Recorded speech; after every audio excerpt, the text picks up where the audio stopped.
Welcome to Global Dispatches, a podcast for the foreign policy and global development communities and anyone who wants a deeper understanding of what is driving events in the world today.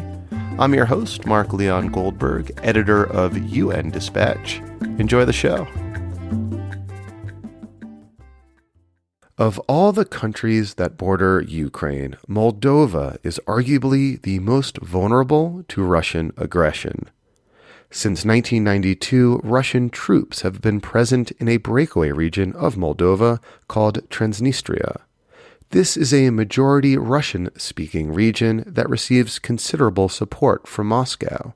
In late April, there were a series of explosions in Transnistria. The perpetrators are unknown, but the explosions further heightened concerns that Russia's invasion of Ukraine would spill over into Transnistria and possibly even Moldova proper. My guest today, Paula Erizanu, is a journalist and author from Moldova and also based in the UK. I caught up with her from Chisinau, Moldova's capital city.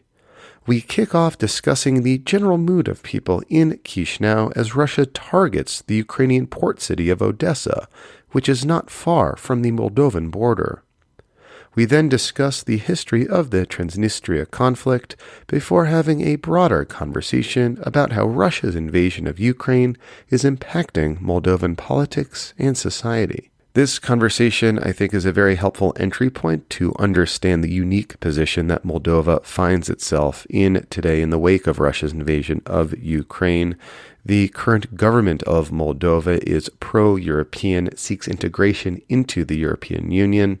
And as I am recording this, Charles Michel, the president of the European Council, is in Moldova and announced additional European Union military support to Moldova. And this is very clearly a response to Russia's threatening posture against Moldova. As always, feel free to reach out to me if you have suggestions of people I should interview or topics I should cover. I always love hearing from you. You can reach me via email using the contact button on globaldispatches.org, or you can hit me up on Twitter at Mark L. Goldberg. Thanks. Now here is my conversation with journalist and author Paula Erizanu.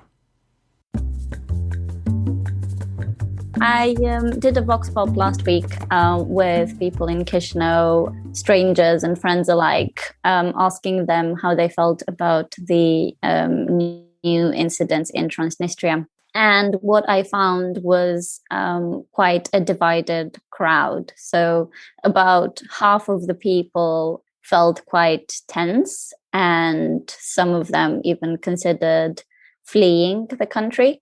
So I remember, for instance, one guy I met at the Central Market in Chisinau was on the phone to his relative in Italy, and they were discussing potential plans for him to join his relative in Italy.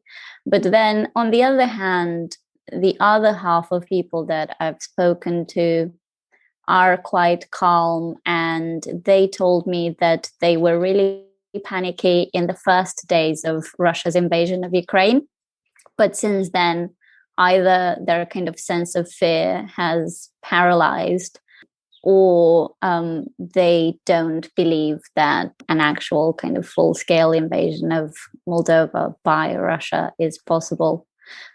So, yeah, there is some tension here, but it sounds like people are not quite as scared as they were in the first days of war. And actually, I was speaking to a friend of mine who helped her parents flee the country in the first week of war. And she said that they have now returned and they're staying here. So there's obvious tension and people are speaking about this. And there is some fear. But at the same time, it's not quite the panic from February, basically. On a per capita basis, Moldova has accepted more Ukrainian refugees than any other country in Europe thus far. How has the Moldovan government or civil society, such as it is, responded to this influx of Ukrainian refugees in the country? There was um, a lot of support for Ukrainian refugees from the first day of war. So I think the last time I checked, we had more than 400,000 Ukrainians cross the Moldovan border. But then it's just under 100,000 that are still staying in Moldova. Most of them are hosted by individual families. And unlike any other country, about 60% of them are based in Chisinau, the capital city of Moldova, and the others are in villages and the rest of the country. And the response, has been really warm. And I have actually spoken to a lot of volunteers. I spent some time at the refugee centers. And, some of the anecdotes I can share, include the fact that there are families that have returned from Austria or Germany to Moldova because they found the conditions that they were offered here a lot better than what they got there, or they really got along with their hosts here. And so they wanted to return. I also interviewed a Ukrainian artist for the art newspaper who is disabled, and both her and her husband are in wheelchairs. And they came to Moldova in the first week of war from Odessa, like the majority of refugees in Moldova, actually, because we're so close to Odessa. The Moldovan border is only 60 kilometers away from Odessa. Yeah, and this artist, she's disabled, her husband is disabled, and they are staying together with her elderly parents in one family's house in a village. So obviously, there's a lot of kind of positive feeling and a lot of hospitality that Moldovans have shown. But that is quite a big pressure for a small country like we are, and for a relatively poor country. And so the Moldovan government has asked the international community for economic support.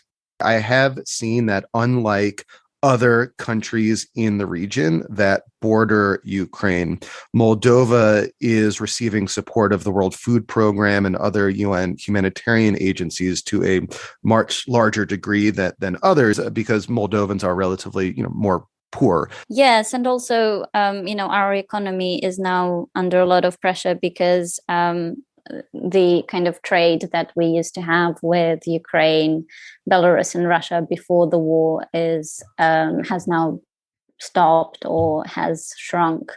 But basically, yes, the government asked for international support, and indeed we have received international support via these kind of international agencies.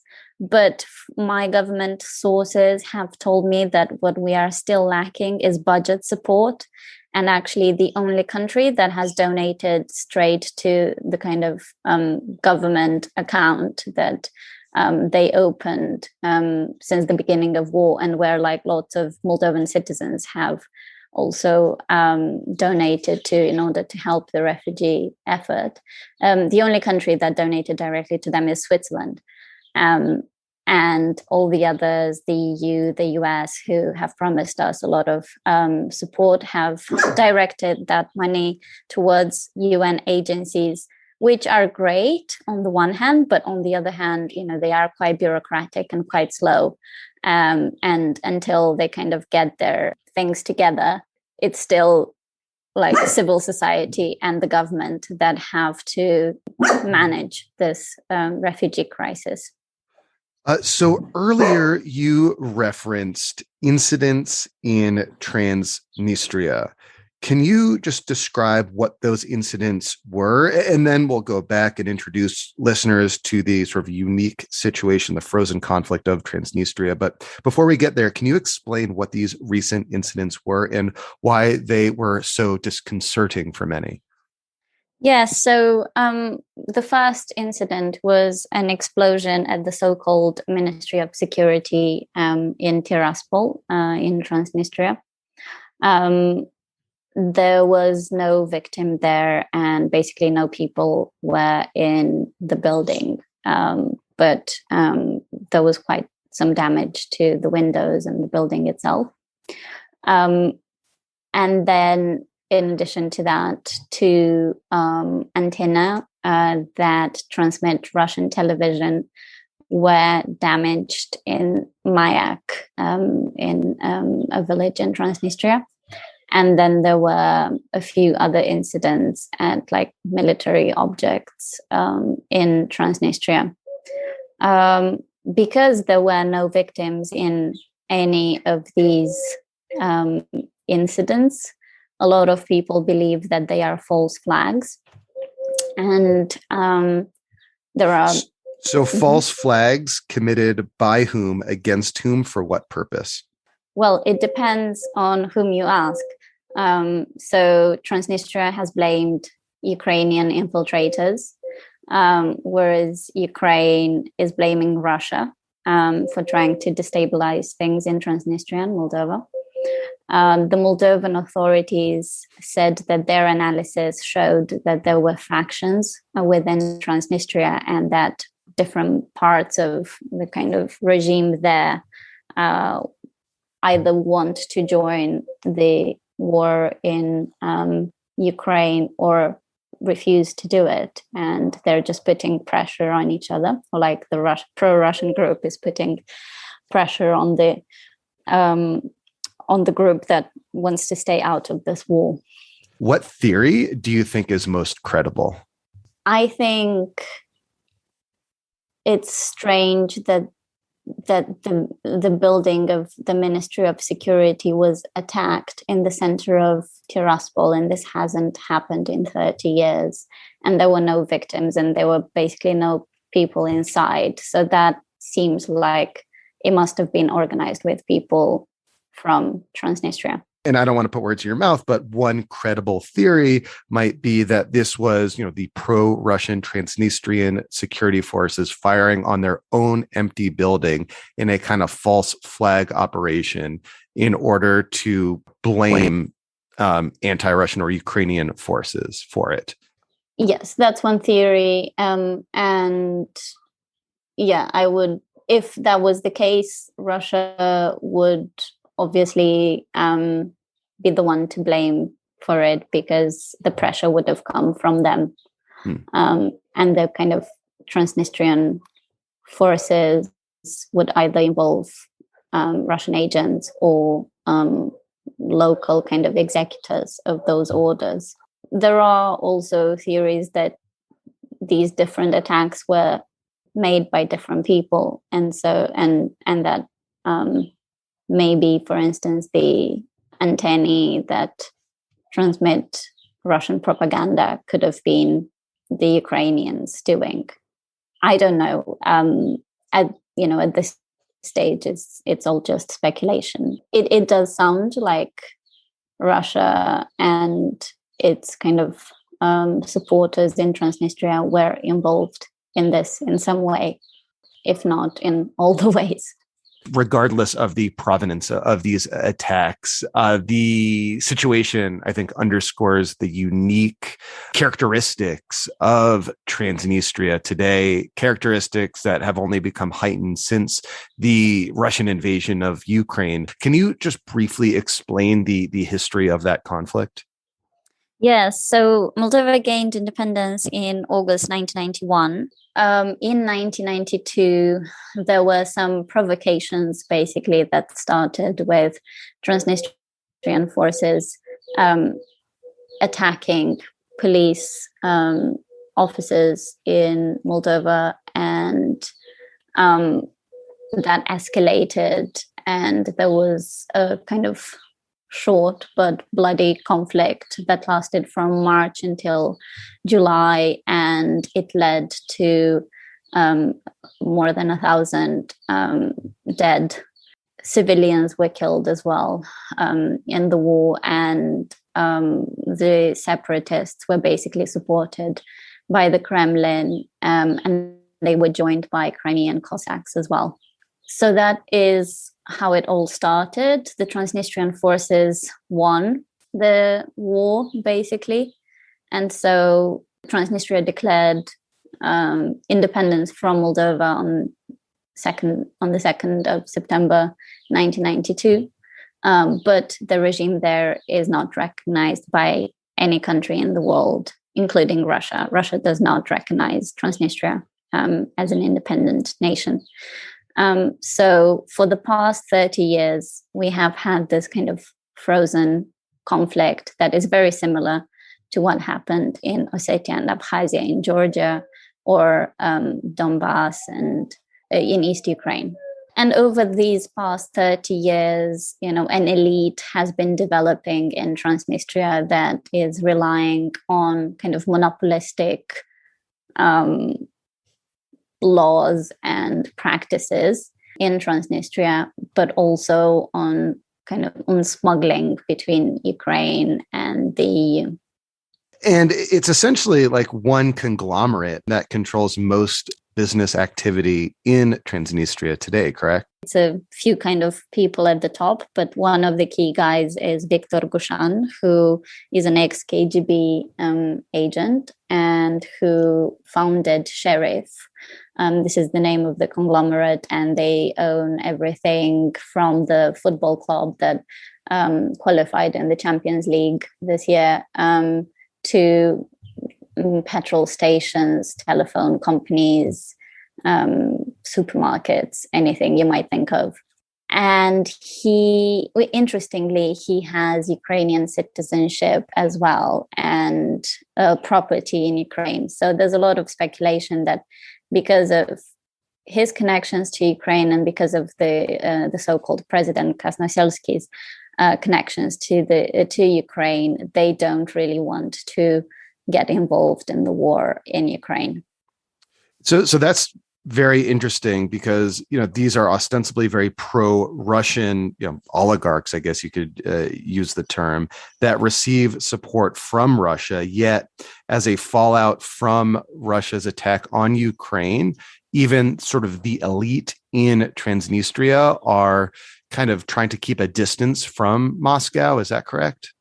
Yes, they are. But it's not clear how much leeway they have and how much pressure Russia can put on them to actually force them to to join the war, despite the fact that they don't want to join it. So Transnistria gets free gas from Russia, crucially, and also a lot of economic and political support. But at the same time, these guys have traded with Ukraine because that's where the border is, and with like the corrupt kind of political elite in Moldova. Is there concern that Russia may seek to envelop Transnistria into, its broader military aims in Ukraine? Earlier, for example, you noted that Odessa was just 60 kilometers from Moldova. Odessa is on Russia's target list. To what extent is there concern that Russia may, in fact, seek to somehow either sort of formally gain territory in Transnistria or otherwise inspire pro-Russian Transnistrian forces to behave more aggressive militarily? There have been speculations about it, including in this article published by The Times yesterday. But at the same time, it's quite difficult to understand just whether Russia can afford the costs. And, I've spoken to people who have already fled Transnistria because they are fearing mobilization, especially men, young men, or, I know men in Moldova here who have relatives or come from Transnistria originally, but are based in Chisinau or in other places here. And they are wondering whether they are able to visit their relatives there without risking getting conscripted if they get found, on Transnistrian territory. So the fears there are very acute about the kind of potential involvement of Transnistrian men and military in the conflict. But at the same time, it sounds like there is some resistance from the Transnistrian local forces, even if Transnistria got involved in the conflict. What experts have been saying is that a full kind of fledged occupation of Moldova is quite unlikely and quite costly if Odessa resists. I'm curious to learn how the conflict in Ukraine is shaping or impacting the politics of Moldova itself. As I take it, historically, there's like the pro-EU camp parties who are currently in charge. And then there's the more pro-Russian parties who have previously been in charge. Has there been, since the invasion of Ukraine, perhaps a consolidation of support around the idea of deeper integration with the European Union in Moldova?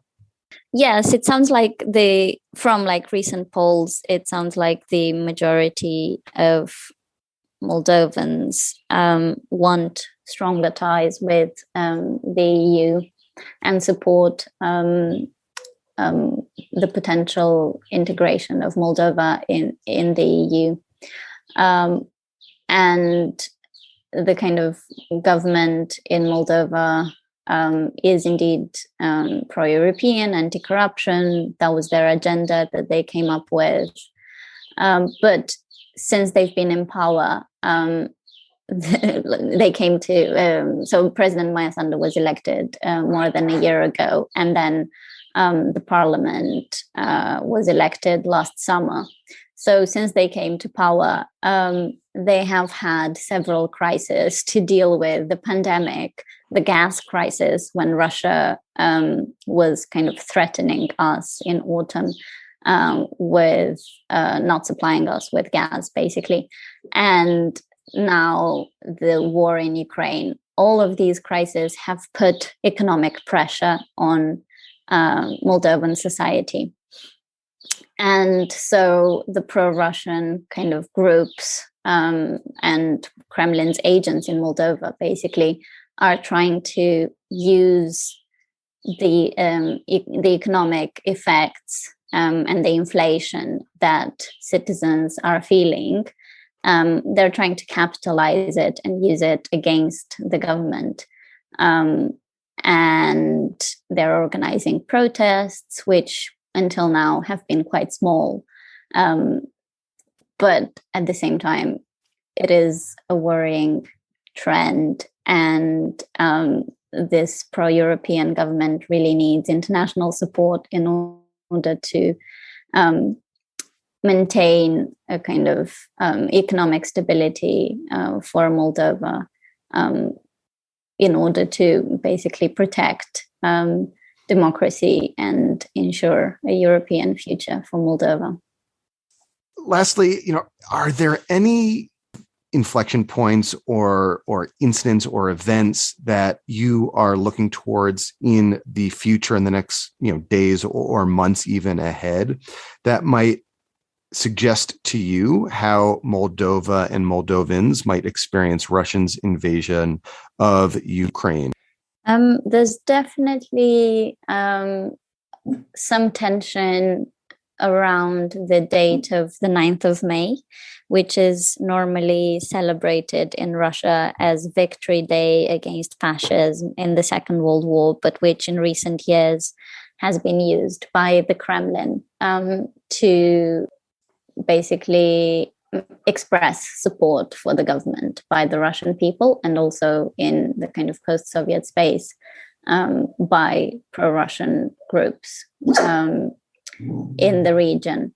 And so on the 9th of May, the pro-Russian kind of groups was like, I don't even know if the pro-Russian name is a good definition, because it's more like the Russian-supported and Russian-financed groups, political groups here.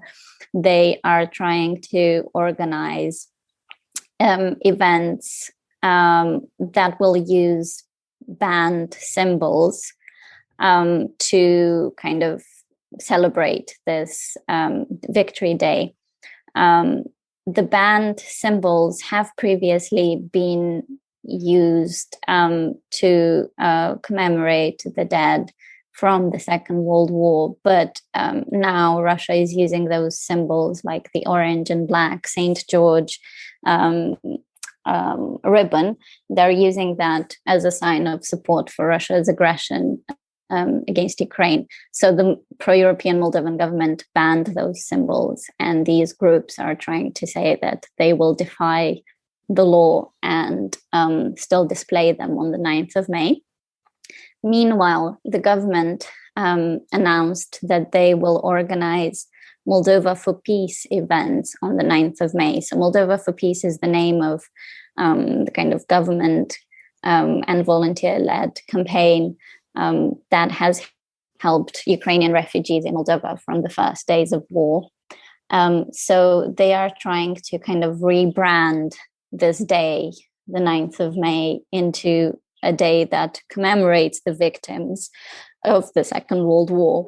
But, sorry about this, but also promotes peace today.